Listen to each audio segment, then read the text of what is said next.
O le a tātou whaasoa i le awhionga le atua. I le nei fo i tai ao. O le autu lea e whaamawhawhaina i le nei tai ao. Whai mai whaalolongo i le atua ma le loto whaatuatua. A e sila i le upu whaalolongo. O lo ta oto ai i nā le upu o le pisa. Po le ngu. Ua nao na e whaalongolongo po le ase fe au. A le afoi se fina ngalo ua mamoli mai i ate oe. E peo na wha autuina ai le nei foi tae ao. E whaalolongo i le atua. Ma le loto whaatuatua. O lona winga e te fesili po le ale mea lai mana o le atua. E tau mai i ate au. Pe tau fo i ate oe. Ma lou soifua whaatuatua. Ma lou taritonu i le atua. E whaia lea mo oe. So se maota i Samoa le fale e tau o matai. E te fiu e vava ai te tonu o le fale. Po se fale tele e Samoa e te lewa ai iei se mea. Ua na o fala o lo o fafola ai. Ia a whapea e wheiloa i le nuu o lona winga. Ua e ai se tānua awa. Ua e ai fo i ni tangata ua sawa whai ai. Pei tai o to tonu lava o le fale ia. E le ai se mea e iei te tonu o le maota Samoa. O le fesili la e te wawa ai. O le halona winga. O na tātou wawa ai lea i le tusi lea sa tātou whaitawina. Mai le kenese. Whai mai lea tua i Apero Ambo. Sau o te whaasino i te oe. Le nuu e te alu i ai. O lona winga o seisi whaupunga. Apero Ambo sau e vai le maota. Po oa mea lai i ai te tonu. Sila matangai i te tonu o le maota. Po o iai se mea iau ngā mo oe. E inai mā whauwhaunga. Pe a tātou whitāngofi e tala le tusi. E mua whai mai. Whaangalo lau tua nai. Wa ai i le lumanai. Whaangalo lau tua nai. Ai wawa ai te tonu o le maota. Whai mai le tala le tusi pa ia e peo na tātou whaitawina. A pero amo, whaangalo lau tamā, whaangalo lau tina, la whaai lau nuu, matangata o lo iai, a e sau o te whaasino ia te oe, le nuu e te alu iai. E se le matautia o lea i tu ainga malau. O na whapele o se whamtalanga, e mafua i se a, o na wala au le tua ia a pero amo. Le alimena lewa ala aua i lona uso o na kori. Ai whai maa le whapea se whamtalanga. E pule le atua e lana whilinga. E whili oe le atua. E a fua na wala au le atua i a pero amo ona o le tangata ua ia whiliwhilia. I lona whina ngalo tūtua tasi e pule le atua i lau soifua ma lo wola. Ia, whapea leo o le isi tala. Wala au le tua ia pero amo ai whai mai. Sau e au le nuu o te whaasino ia te oe. Sau au te tapena ina lo tae ao. A pero amo lo tae ao lai ta oto o au na tapena ina. Tapena ina lea. O le atua sa ia fola fala ina le mauta. Ai fola i te lewa ai ai se mei te tonu. Ai whai mai leo le atua. Sau se iau whasino ia te oe. Le whale o lai tumu i manuia. Le maota Samoa o lai tumu i manuia. E tumu i whautuanga a tapau inga. E tumu i upu le lei. E tumu i le anganuu. E tumu i le mamaru. E whapena le langi. Whapena le mea lai whamna o le tuspa ia. Tātou te ai ai. Wawa ai le langi i whai mai le tala a le tusi o te whaia oe manu tele. Whamanuianga ua fola a pe amo pe ale lau whalongo. O le tala na ese foi le taoto malona winga matango fie. O le leai o se tali e mawhai ona tali mai a pe amo ua na ona whalolongo. O te whamanuia foi ia te oe. O te matua whamamaluina lo ingoa. E manuia foi oe. E manuia e whamanuia ia te oe. E maalaia foi e whetu ia te oe. Le taui lea le tonu le mauta. Le awa whalea le tua o la awhi I to tonu o lona mauta o ona manuia. E whai oe manu tele.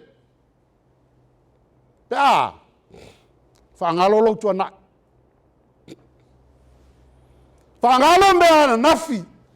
Whangalo lo se se vai aso lente nei. Whangalo lo whale tonu li tae au nei. O na ala ia. O na e loa leo le au afa le tua. La fi ma ta ai I te tele mo lo fina ngalo mo lo manaonga.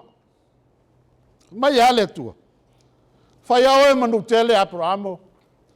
O te whamanuia ia te oe. Whamamaluina lo ingoa. I le kenese nais fulma le fitua lo whai upue. E lima o lo whapea mai. Wau whai oe matupunga o nutele. O lona winga o ia folanga. Ma ia tau tinonga le tua ia Abrahamo. E tau nu. Mea wa umo na ia fofo ina. Ma oe pe a whai. Te whaalongo ma whai. E te whaalongo mau stai. Ia I fo iau whai atu le wā whaamatua ma whanau. Ao le vāle nā laita oto ai ma lo tātou wā ma le atua. Le wā oe ma lau tō lua, le wā oe ma lau whanau. Laita oto ai. Hoi mai le tala. E whai oe ma tupu unga o nuu e tele. O lana winga, e lese ta mai manuia, e lese mea iti e fola I le atua I a te oe, pe a whai te whaalongo ma e usta. Hoi mai le whai upu e wha, o na tū lai ai leo Abrahamo ma alu, e alu ma le mautinoa, po whea e anga I ele malanga. A lai ta oto ai nālea. A ao tai fo lau o le tua ia te oe. Lo tō lua lau whanau, lo uso lo tua fine, e tai fo lau le tua ia te oe. E ta pena le tua lo tai au. Lese tai au au. Ta pena le tua oe. O lona winga, tatou whalongo po le ale finangalo le tua, la e tau mai ia te oe. Whaingo fie I o le finangalo le tua ia Abrahamo. Tu lai alu. Alu le nu, whai mai, la foai mea o tua nai. La foai. E le eisau mea mau ai. Le eisau mea mau ai. E te whano ai, ai whai mai sau o te whaasino I a te oe le nu. Ai sea, le angai alofa le tua I lana tangata na whiwhilia. E tele nisi a onga le tusi lea. Le anga le tau nuunga le tusi lea I tau I ake riso Yesu. Le tupunga o nu e tele e a fua mai a Abrahamo. A le whama maluina o lo ingoa. Whai mai le tala le tusi e whai oe Abrahamo ma tupunga o nu tele e a vea whai oe matama o le au whatua tua o le lalolangi a toa. Ua whama malu whapena lo ingoa I le tua. Ao ina si tia oi se ngā luenga. O na tau leo oi o le supervisor. Wa uma leo oi o le workers fo I lele nā le usu atu. A wa e tūlai mai oi o le supervisor. Se ia o ina e manager. E whape nā le whasuisui ai o whamanuianga le whamna oi le tua. Lau soi fua ma lo ola. A wauna ia te ia e step by step. O nā ala ia. A ita le tangata ia te oe malaia. A alofa le tangata ia te oe manuia.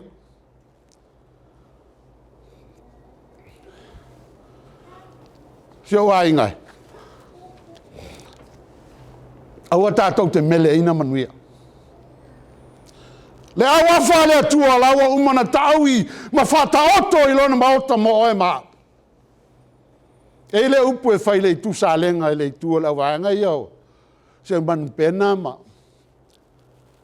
Ia malofa. Aua te mele ina le to e lak.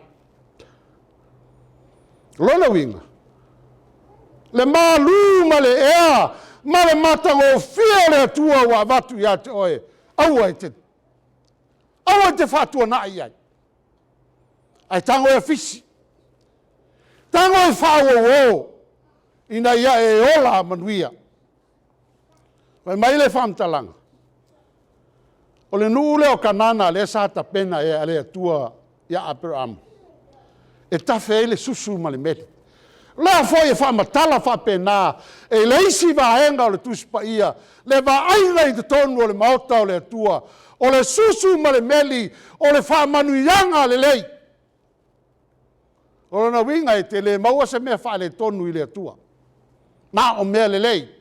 E a vatu e le atua I le wa ia filfilia. Pai mai le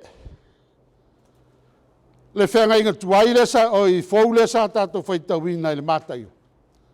Sa u whai la unga te amelwa so lea o na tua sa u la unga I le tusi lea. Alai au mai e mareko. I le soifua au auna o Yesu Keriso. A lewa mori mau mai matai o I le soifua tupu o Keriso. O matai o e tala noa I le soifua whaatupu o Yesu. O mareko e tala noa nga I lona soifua au auna. O luka e tala noa nga I lona soifua whal tangata. A Ioane e tala noa I lona soifua wha aeto. Wha ale atua e mamao lana vaai.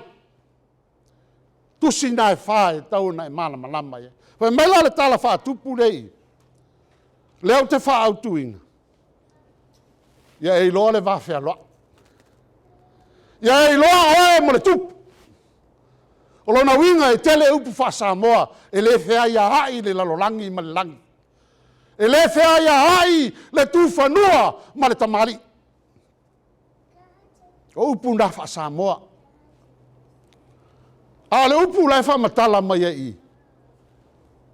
Matau I le atua. Wha mai le wha matalanga.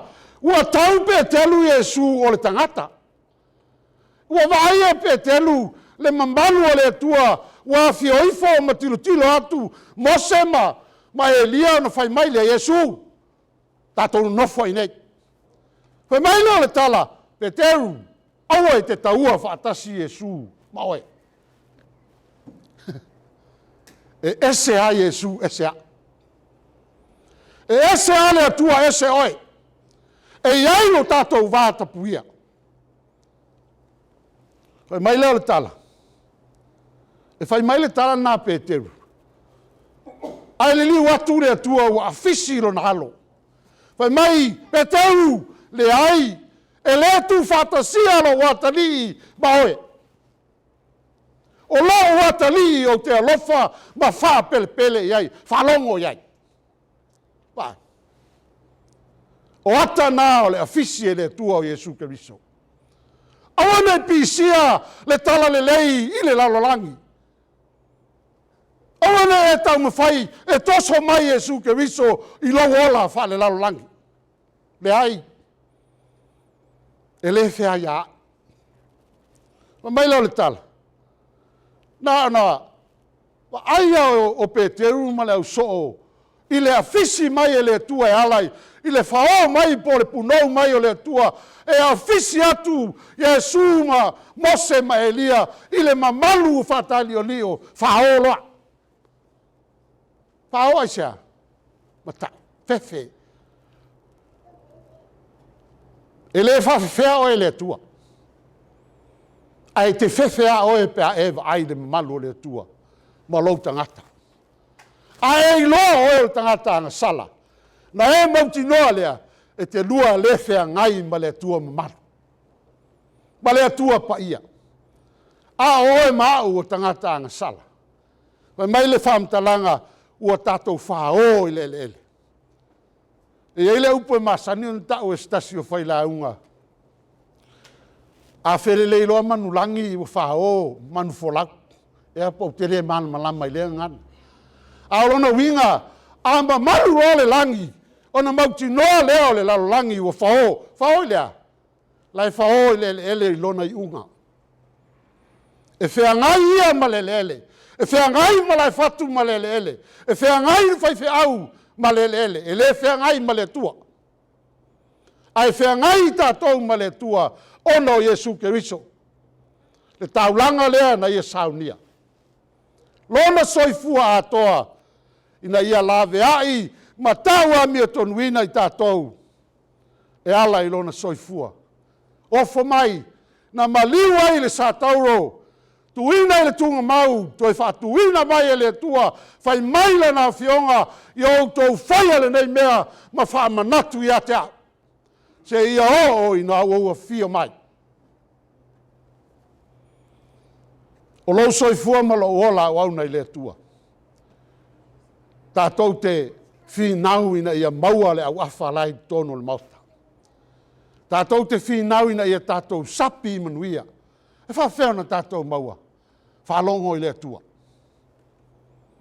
a e le iloa pe te fa'ale tonu lau fa'alogo i le atua na e tatalo lea le atua o oe ea lea e fai mai iā te a'u po o satani leaga e lua a musumusuga lanā e mai iā te oe musumusuga a satani o a'u sa'o o a'u au te sa'o i mea uma o a'u au te tonu a le musumusuga a Iesu fai mai o a'u o le tagata agasala fai mai le te lona Iesu e alofa mai iā te a'u o le tagata agasala ono Iesu amen